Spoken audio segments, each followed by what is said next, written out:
Hello, I'm Vincent. And I'm Andrew. And we're reviewing lots in our December 2024 Cheshire Stamp Auctions public auction. And we got chatting about equivalent collections between countries because from our point of view we see a lot of collections and every country has its keynote stamps that a good collection should have, or should aspire to have. The collector builds up to getting them. Yeah. And we noticed we had a couple we could compare. We've got an American collection, which is lot 1365, which has an estimate range of 6,000 to 9,000. And what have you got, Andy? I've got Great Britain. Let's have a look at my list. That's lot 1397, and that's estimated at 2.5 to 3. But of course, Americans have always got to have it. Absolutely. But these are nice because nothing's been removed. They're exactly as received. So we're going to have a look at them now. That's right. So some interesting equivalents. I've put the USA first volume under the camera, and right at the start we have what you could call the equivalent of the penny black and tuppenny blue, but in American terms, the 1847 5C browns, 5-cent browns, with 3 of those in there, all of them with full margins, and an absolutely monstrous size 10-cent black. Look at that, isn't that super? Anyway, so any collection worth its salt in America will have certain keynote stamps. For instance, here we have a personal favourite, the 1869 pictorials. It was roundly panned because they were very expensive to make, and it suggested that other printers hoping to, the printers hoping to get out of the print contract help whip up public sentiment against this issue. But have a look at those top values. Look at that. There we go. The 24, the 2 types of 15 cent, the 24, the 30, 2 of them, one a better shade than the other, arguably, and then good old Lincoln up there at the 90. Pretty well centered for those. So a good US collection should have that set. We've got various banknote issues, so named because of the various banknote companies.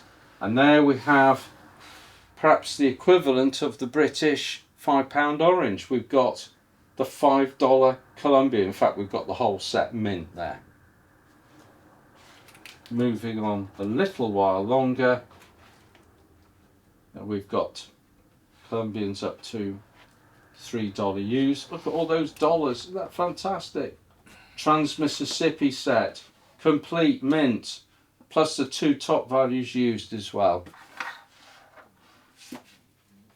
So this is what a US collection looks like when it's sold intact and not pulled to pieces by rapacious auctioneers. So let's have a look at the GB version of that. This is the Great Britain volume. It goes all the way from 1840 through to 1990.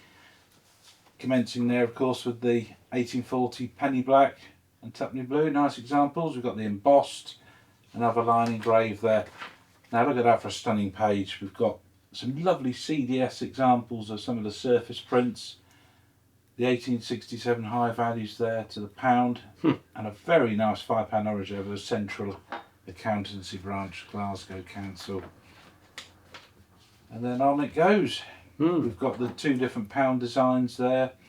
Then the pound green. What are the seahorses like in that lot? I haven't got there yet. We're on the Edward the 7th, the pound. Then the seahorses. Look at that. Beautiful CDS 5 shilling through to the pound Waterloo.